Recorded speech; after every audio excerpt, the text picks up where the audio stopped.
My name is Kyle, and I'm turning 29 this year.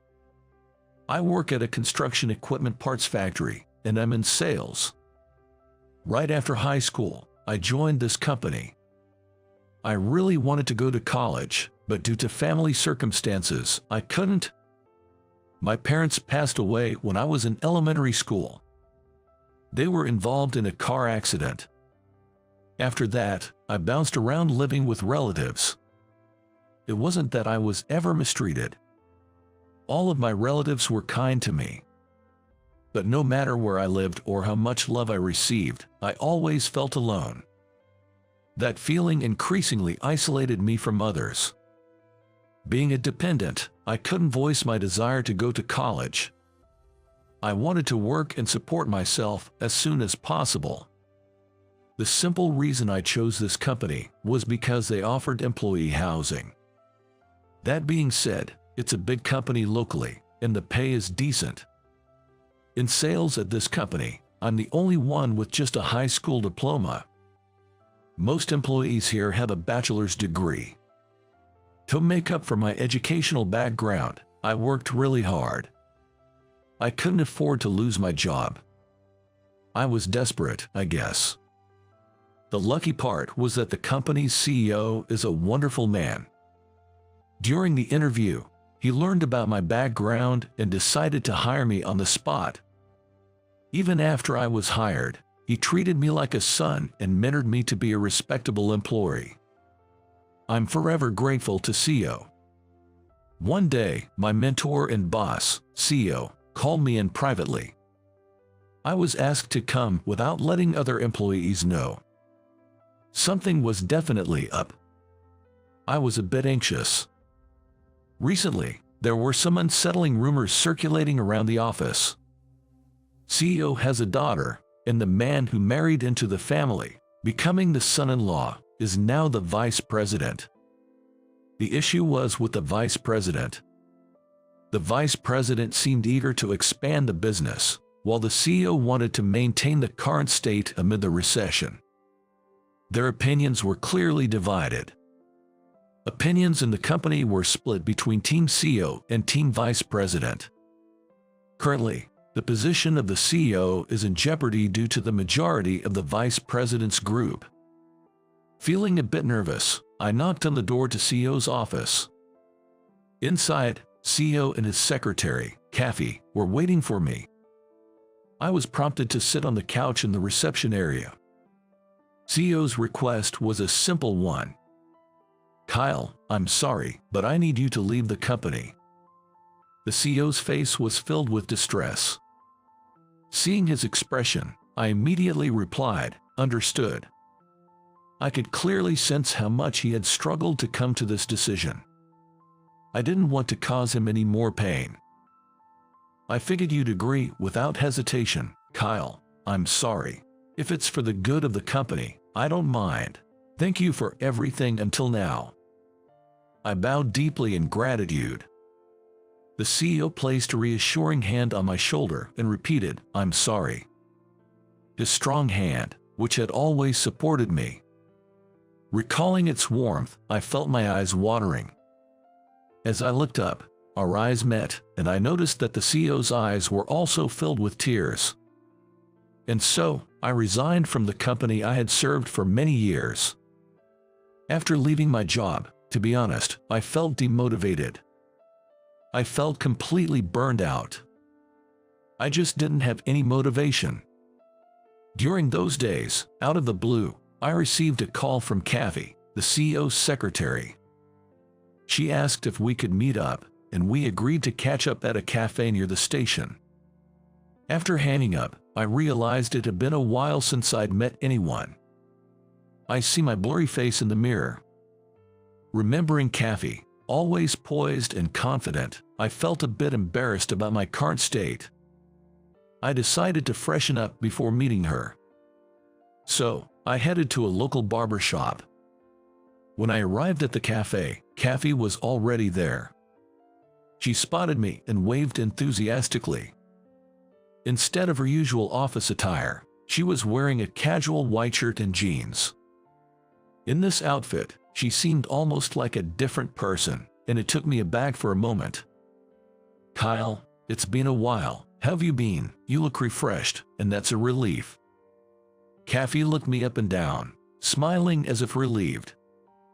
I was genuinely glad I had decided to get a haircut. As we waited for our drinks, she filled me in on the current state of the company. It seems the vice president had almost taken over the company. The CEO is planning to retire soon and live a quiet life. But the vice president is his son-in-law. I worried about whether the CEO would have a place to go after retirement. When I shared my concerns with Kathy, she said, "Don't worry." She mentioned that the CEO plans to move to New Zealand, where his granddaughter lives. His granddaughter didn't quite get along with her parents, so she went abroad for her studies and eventually got married there. She now lives in New Zealand. She had invited him to live with her after his retirement. Knowing that the CEO has a place to go, I felt relieved. Perhaps my relief was evident on my face because Kathy looked at me and smiled warmly. "I'm relieved to see you haven't changed. I was really worried that you might have burned yourself out." She hit the nail on the head, and I almost spit out the coffee I was drinking. Her insight into people is truly sharp. I recalled how she was the first to notice the vice president's schemes. "I was surprised to get your call out of the blue. I couldn't imagine Kathy having a reason to reach out to me directly. If you haven't found a job yet, I have one I'd like to introduce you to. Interested?" Kathy said with a smile. The company she introduced me to was located on a hill in the countryside. It is about a 20-minute drive from my apartment. Using the address she gave me, I drove up a winding hill and saw a large fenced-off area. There was grass, but it didn't look like a golf practice range. As I got out of the car, I heard dogs barking. Holding the reference letter Kathy had given me, I headed to the reception. Entering the building, I was amazed. Dogs were lounging everywhere. I soon realized they were all elderly. This seemed to be a nursing home for senior dogs. They take in dogs whose owners can no longer care for them and look after them till the end. The staff explained the facility's mission to me. While we spoke, an elderly dog lay at my feet. "From today, this will be my workplace." I got a big surprise during the facility's introduction. The representative of the facility was Kathy, and the chairman was the same CEO from before. It turns out Kathy had been volunteering for pet rescue activities.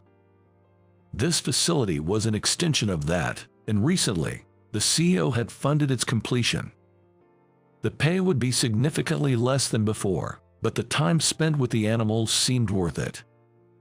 "Thank you for hiring me," I said, bowing to the facility staff. A new chapter in my life had begun. Working here, I realized this job was right for me. The elderly dogs, who had lost their places, reminded me of myself, making me grow fonder of them. "Hello, Kyle." I was surprised to see Kathy, who was supposed to be working as a CEO's secretary during the day, appear with a bright expression. With a mischievous look on her face, she cheerfully said, "I've resigned," raising her hands in the air. She looked like an innocent child. She had planned to quit when the CEO retired, but the vice president gave her a hard time, so she couldn't. Today, she was finally free and looked ecstatic about it. "Now, I can truly dedicate myself to this." Rolling up her shirt sleeves, Kathy said. Dogs gathered around her, clearly fond of her. She lovingly patted each one on the head. At that moment, she explained why she started this facility. Surprisingly, she grew up under circumstances similar to mine. She lost her parents at an early age and shuffled between relatives' homes. She opened up to me about her past. After becoming an adult and seeing elderly dogs being abandoned, she felt a deep connection as if it mirrored her own story. the pain of being left behind by someone dear and loved. She understood that feeling all too deeply, which drove her to start this facility. A place where elderly dogs can spend their twilight years in peace. She plans to put more effort into rescuing cats and supporting community cats in the future. She has also partnered with a nearby veterinary clinic, preparing to accommodate dogs and cats that get sick. Whether it's intentional or not, even if there was a special reason, those little ones wouldn't understand. All they feel is the sadness of being left behind. I just want to heal that pain. Kathy said with a smile. I was taken in by CEO, and then by you, Kathy. I guess I'm not much different from these little ones. I immediately regretted what sounded like a self-deprecating remark. It's not like that at all. I called out to you because you're special, Kyle. I needed you and no one else. Feeling as if he'd been given a pick-up line, I felt my cheeks redden. It was embarrassingly endearing, making it hard to look her straight in the face. Come on, look at me. Kathy's hands gently covered my warm cheeks. Her touch was refreshingly cool and comforting. As I looked in the direction she was turning his head to, she gave me a big smile and said, "Look, isn't this little one's belly so cute?" She giggled as she stuck her pug dog belly out in front of me. "But you know, we have to be careful with this. It might lead to an umbilical hernia," she intently explained while observing the pug's belly. I was so distracted by the warmth of her touch on my cheek that I couldn't take in a word she said. There was Kathy, the professional executive assistant, and now, in front of me, a Kathy who laughs innocently. Both versions of her were overwhelmingly wonderful. I was genuinely falling for Kathy. I felt genuinely happy thinking about living and protecting this facility together, which was also her dream. I wrote a letter updating my old boss, who's now retired in New Zealand, about the facility and about Kathy. How I've relearned the value of life by interacting with old dogs.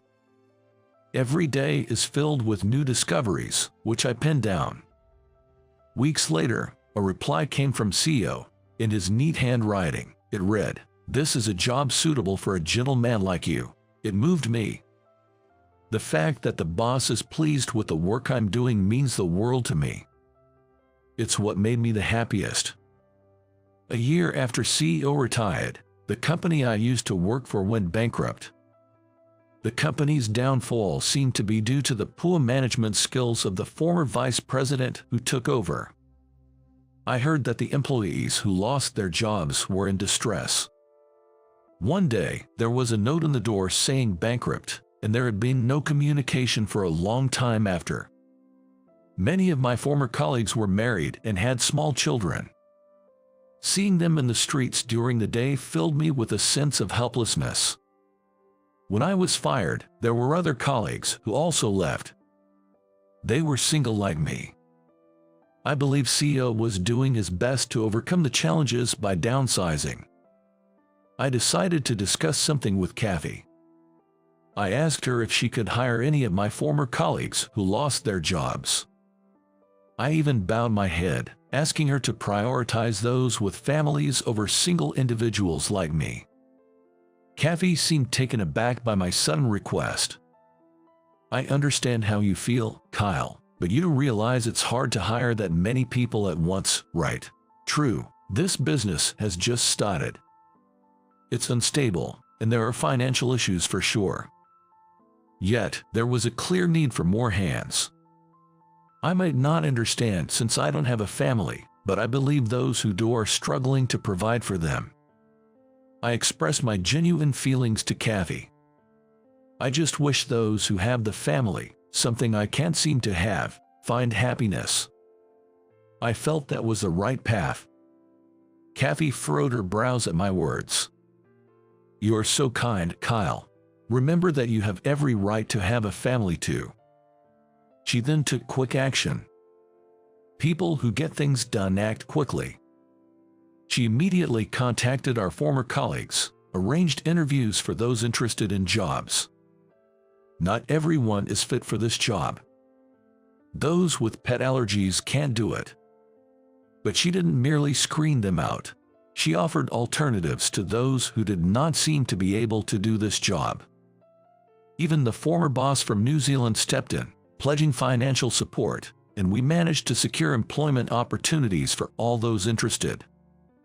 Of course, I stayed and worked alongside Kathy. Besides taking care of the animals, I did my best to assist her in her tasks. I wanted to ease her burden even a little. Once things settled down, she looked a tad slimmer. Everyone seems to enjoy their work. That's what makes me happiest. Feeling the happiness of others is truly joyful. I think you taught me that, she said in the office one evening. I looked at her, taken aback. Her face was serene, much like that of an angel. Her beauty wasn't just external. It radiated from within. I don't think so. Maybe it's just that things we can't have always seem more appealing, right? When the workday drew to a close, children would come after school, waiting for their working parents. They wanted to play with the dogs and cats. Watching them, my eyes softened. You two can have a family, Kyle. Why are you giving up before even trying? Kathy said with a slightly irritated tone. I couldn't understand why she seemed upset. I was perplexed. I was at a loss for words. Suddenly, she stood up from her chair, looking me straight in the eyes. Okay, fine, I'll be your family. No, let me be your family. Well, that's not right. Please make me your bride. I was dumbfounded by Kathy's words. I must have had the most clueless expression on my face. After all, it's Kathy we're talking about. She's a top-notch executive assistant, and now an incredibly successful entrepreneur. She's beautiful, competent, cute, and kind-hearted. The idea of such a woman wanting to be my family was unfathomable, almost like I was hearing things. And I thought make me your wife was my imagination and desire running wild. I found myself wondering if daydreams could really be this vivid. Essentially, my brain had gone into a state of shock, unable to process what just happened. Hey, making a lady say this much and then going silent isn't nice. Is it because I'm older? Seeing me frozen and speechless, Kathy looked concerned. I shouldn't make her wear that expression. I always want her to have that innocent smile on her face. Would God be angry if I took the responsibility to protect her happiness and smile? Kathy's eyes, waiting for my reply, were filled with apprehension. Please be my wife. Please become my family and stay by my side forever. I'd be honored. Upon hearing my response, Kathy's face lit up with a radiant smile. From that moment on, both in our personal and professional lives, we chose to walk the same path together. I was somewhat embarrassed, but happy. Those feelings welled up inside me. Over the next few years, the facility gradually expanded. Truth be told, I hadn't yet formally proposed to Kathy. To be honest, both Kathy and I had been so busy with work that it wasn't a priority for a few years. Every day, there were cats and dogs that needed rescuing, and there was hardly a day when all the older dogs at the facility were in good health. With the growth of the business, there was coordination with animal hospitals and other NPOs, meetings with local government. There was hardly a moment to breathe. Do you plan on marrying your work, Kyle? Kathy said as if she was tired of waiting. Puppies, only born last month, playfully swarmed around her feet. The older dogs were each lying in the sunlight, soaking up the warmth. I do think about you, you know, I replied, lifting one of the puppies. The puppy joyfully licked my cheek. Come on, right now, it should be about me, not the puppy. Apparently, she was a bit jealous I was giving the puppy more attention. Kathy pouted, turning her face away in mock annoyance. Her cheeks puffed out in a pout, making her look as adorable as a young girl. It's hard to believe she's the sharp businesswoman running this major operation. Kathy, will you be my family? Holding up the puppy, I used it like a ventriloquist's puppet to propose to her. She chuckled confidently, saying, "There's more you should be saying, right?" Indeed, I had left things a bit ambiguous. I then spoke earnestly to her. "I've loved you for a long time." "You got it. Perfect." She cheerfully hugged me. The puppy, trapped between us, let out a tiny whimper. I felt the warmth of both the puppy and her. Maybe this was what happiness felt like. It felt incredibly soft and fluffy, like the scent of sunlight, something precious I wanted to cherish and protect. She is the one for me, perfect.